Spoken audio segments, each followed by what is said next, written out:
Muri Zimbabwe ndinokuchingamidzai zvakare panonzi pano. Nhasi tine nhau inofadza uye inosimudzira mwoyo inobva kumuimbi wedu wehip hop TiGonzi.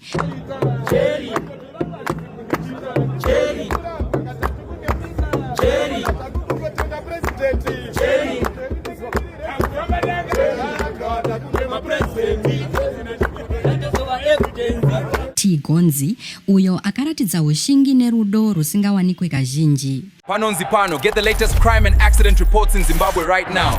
News is breaking. Police responding. Ndapota musakanganwawo kusubscribe, kufollowa nekulaikawo video rino kuitira kuti mashoko aya asvike kure. Mufaro wakange uri mureza nemusi wechishanu wadarika apo pa Good Friday, apo muimbi ane mukurumbira TiGonzi Tinashe Gonzara akabuda muchitokisi cheHarare Central Prison.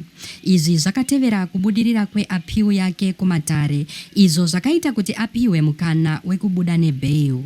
TiGonzi akange akasungwa nekupiwa mutongo we10 months panyaya dzekutyaira zvisina kufanira, reckless driving, uye kuwanikwa aine Yezvinodhaka zvisiri pamutemo.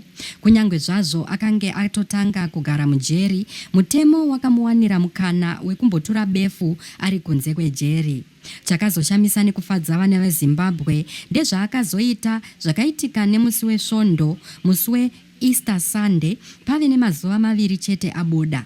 Pane kuti anakirwe nefreedom yake ari panze, TiGonzi akasarudza kudzokera kuHarare Central Prison, asi panguva ino akange asiri musungwa, asi muyeni ari visitor akasungunuka.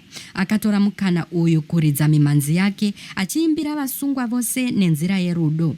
Haana kugumira pakuimba chete, asi akapa mashoko anovaka encouragement, achiudza vasungwa kuti vasarase tariro, vatarisire upenyu huri nani kumberi. TiGonzi akaratidzawo kutenda kukuru kuvashandi veZimbabwe Prisons and Correctional Service ZPCS nekubata kwakanaka kwavakamuita panguva yaaive ari mukati. Chiitiko ichi chasiya vana veZimbabwe vachimurumbidza vachiti uyu muenzaniso wakanaka wekuti munhu anogona kukanganisa asi kushanduka nekubatsira vamwe ndizvo zvakakosha.